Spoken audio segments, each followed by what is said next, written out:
Today, I'm going to show you some of the greatest stories ever told in games. Not because of the narratives, characters, or worlds, but because of the questions they ask. Questions that will reach at the very core of your humanity, beyond the door to our souls, that will haunt you forever.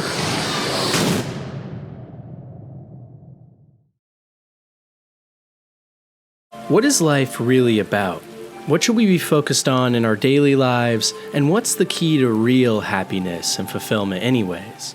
Well, Cyberpunk 2077 may just give us the answer. You see, at its heart, Cyberpunk is a misunderstood game about the struggles to find fame, fortune, and pleasure in a world permeated with loneliness and debauchery, but instead, forgoing all of that for the quiet life. Early on in the game, you're a mercenary for hire who gets caught up with an assortment of bad and memorable characters alike, which results in you trying to steal potentially one of the most important pieces of tech in the world. And this entire adventure at the start is about finding glory and fame, about becoming, as you hear a doll tell you in-game, the best in all of Night City. But there's another question right at the start of this adventure that a lot of people don't give enough thought. When Dex, a man who hired you for your biggest mission yet, asks you whether you want to go out in a blaze of glory and forever be remembered, or instead, forego all that for the quiet and peaceful life. It's an interesting question, one that lots of us might have pondered in our own lives, and for many of us, the answer is we do want to be someone special. And this is what Cyberpunk's story is actually all about. For almost every character we meet in-game, when we first encounter them, they are hostile, angry, twisted, or even evil. I think about how Johnny screams in our head and wishes us harm when we first speak to him post-surgery, or how Takamura sees us as a lesser human being that is simply a stepping stone towards his real goal, or how Judy and Panam write us off at first as nothing but a lonely merc. But as you start to play more and more of this game, its philosophy starts to seep into you.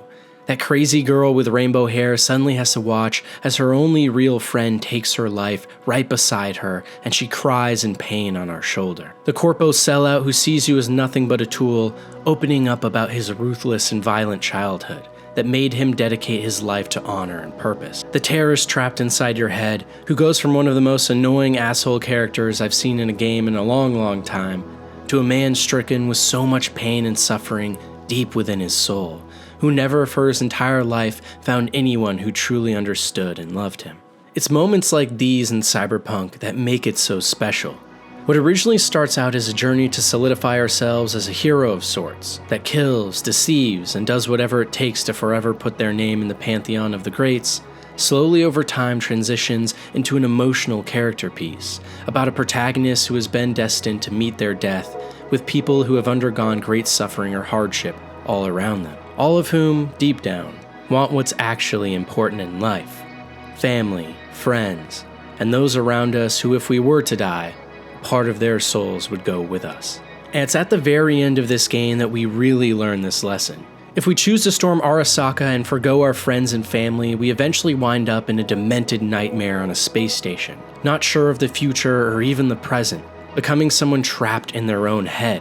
Someone who gave up everything, but has become rich and famous, riding out the end of their life in a blaze of glory that will forever be remembered in the streets of Night City. But if we choose our family, our friends, like the Aldecaldo ending where we storm Arasaka with a ragtag group of outsiders who we've grown a relationship with over the whole game, then yeah, we don't get the money.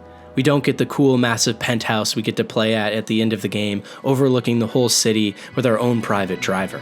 In fact, we don't even get to keep our life. What you do get, though, in those final moments, that final cutscene, is a man or woman next to the person they truly love, knowing that now all of their hopes and dreams will never come true, and yet, with an even bigger sense of hope in their eyes and heart, knowing that by forgoing all of the things that they thought would make them happy, they found what really would. The quiet life in Cyberpunk 2077 is a question Dex asks us in the very beginning, and it's one we get a very clear answer to by the end. Because no matter how the game ends, or what characters you grow to love or hate, the core of this story and what makes it special is those moments.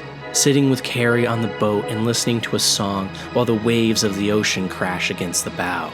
Swimming with Judy underwater and seeing her light up talking about the joy that her childhood brought her. That's what life's about. It's not about the money or the fame or glory. Too many times in our real lives we focus on things we think will make us feel content or happy inside, on becoming someone or something that's held up by society as special. But in reality, maybe what we should be focusing on is those around us, and less on ourselves, on the people we love and the people that need help. Because if there's one thing that Cyberpunk shows us, it's that the quiet life, the one where your purpose and meaning is more focused on helping others and being a good man or woman to the people around you, is a life much more worth a living. If we focus on the hedonistic pleasures of money and power, then one day we will simply wind up within a prison of our own mind, without anyone there to save us. You know, there's an ending in this game that a lot of people haven't seen, and it's the saddest one where you decide that everything just wasn't worth it, and instead you take your own life,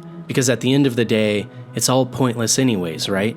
You're going to die regardless. But it's in this ending that you see the true effect you can have on those around you, how much they care about you, and not only that, how much you care about them. Seeing firsthand the absolutely devastating effect giving up on yourself has on those around you quite literally is one of the most meaningful moments in a game ever.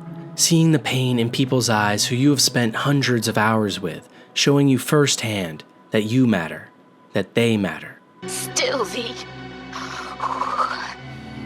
Did you even think about, what happens when...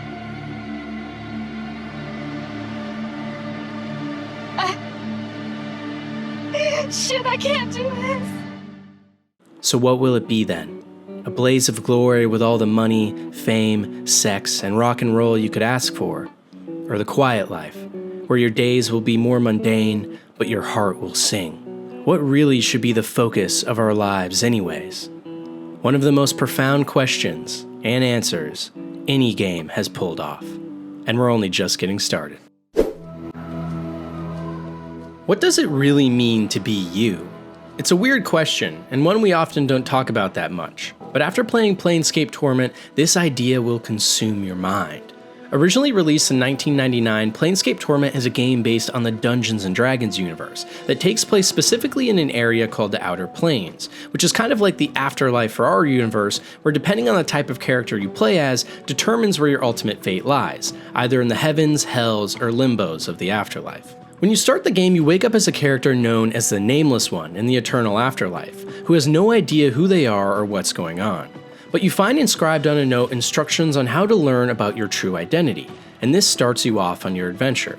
You get to meet with 10 different and distinct tribes, all with their own deep philosophies and ways of life, ultimately only getting to choose a couple to align yourself with. And while all of these tribes offer their own very introspective philosophical thoughts that deserve a video in their own right, the real core question this game asks comes from the ending of the main story. You see, after finding a woman named Ravel, you come to the realization that you are actually the reincarnation of a truly sick individual. Countless years ago, the original Nameless One committed deeds so horrific and unimaginable that he was banished to the deepest depths of the afterlife, the worst of all the Outer Planes, home to endless suffering and death. And in order to atone for his actions and thus be placed in a more lenient plane in the afterlife, the Nameless One came to Ravel with a proposal. Ravel would force him to become immortal and thus suffer in hell forever, but by proxy, allow fate to put him in a new and less hellish plane. Ravel agreed to these terms on one condition, that the Nameless One would provide her with a riddle that no one could solve, asking the question, what could change the nature of a man? And so Ravel split the Nameless One into two,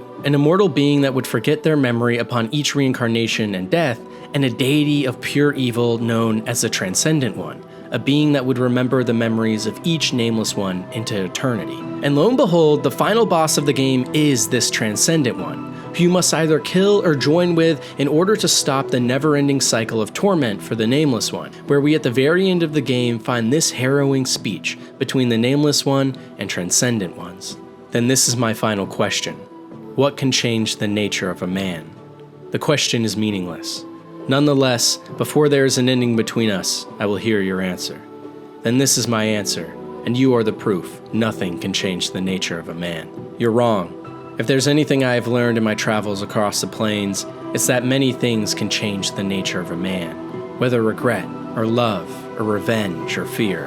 Whatever you believe can change the nature of a man, can. Then you have learned a false lesson, Broken One. Have I? I've seen belief move cities, make men stave off death, and turn an evil hag's heart half-circle. This entire fortress has been constructed from belief. Belief damned a woman whose heart clung to the hope that another loved her when he did not. Once, it made a man seek immortality and achieve it, and it has made a posturing spirit think it is something more than part of me. Your defiance will hurt you more than any wound in this place. Belief cannot change the nature of a man. I think it can. I think belief could even unmake me, if I believed enough.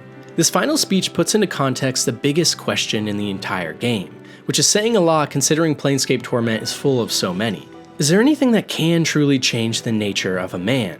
When we play as a nameless one in-game, we do go through each quest and objective out of our own volition. Throughout all the philosophical questions and moments in-game, we have full autonomy to choose as we wish. But in those final moments, we learn that none of it mattered. The true nature of ourselves was always someone born of pure evil, someone who deserved to be stricken to the deepest depths of what we would call hell. No matter what actions we take, no matter what decisions you make in-game, it can't change the fact that you were a creature born of pure evil, who has simply forgotten their past. Maybe no matter who you are today, we must always live in the shadow of the person that we were yesterday. But is that really the case? After all, what is it that can change the nature of a man? Is it the struggles we go through? The pain? The suffering? Is it the ideas we adopt over time and the characteristics we inherit with age? Can a man truly be changed? Or are we destined to a fate from which we cannot break from its shackles? Oftentimes in our real lives, you hear sayings like people don't change, or once a cheater, always a cheater. It's because at the deepest core of our humanity, it's often assumed that no matter how hard we try, there's an essence within all of us that we can't escape. And it's only with time that this sense of self becomes even harder and harder to budge against.